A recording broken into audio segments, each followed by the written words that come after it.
Madami na bago yung dating palyado, ngayon ay nakangarat na sa mukha mo. Bigat ng dura sa tula ko papano, imbes na umangal inaral kung paano maiba ang kinakain sa plato. Lagyan ng kulay ang tubig sa baso, maligo habang nakatubig sa banyo. Suungin ang may kalawakan na kanto.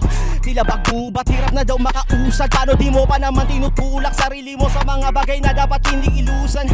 Ikaw ang siyang dapat na bumubuhat sa iyong dala na upuan na magagamit mo bilang tungtungan sa iyong nais na patunguhan. Maraming bilib ka sa kanya si higit, mas mapunong hitek umamunga. Walang masikip na daan sa lintik, makulit, magpilit na mauna. Papel na punit ay pinilit ulit, buuhin hanggang may makakuha sa kwadradong silid. Mag-isang pumikit, nag-isip bago pa ako lumabas sa kutak.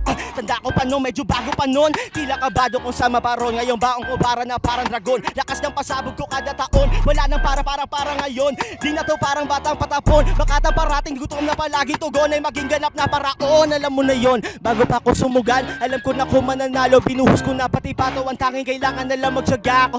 Di umasang may milagro pagkat ang lahat kinapa ko. Kahit mawala, madapa o mapahiya sa mga tao, walang ka ba dahil iba ako? Well, di kalidad, puro ang husay, walang chemical. Nakahalot, kalmado lamang literal. Dulot ng usok, naging lyrical. Maraming pagsubok, naging critical. Lagay hanggang matuto, maging typical. Sa lahat umaasa, magiging legal. Sa batas na pagiging lakas militar. Wala akong kapit, tinungo ko lang ang daan. Uy, money na lang, tangin naman, di ko na rin to alam. Sige,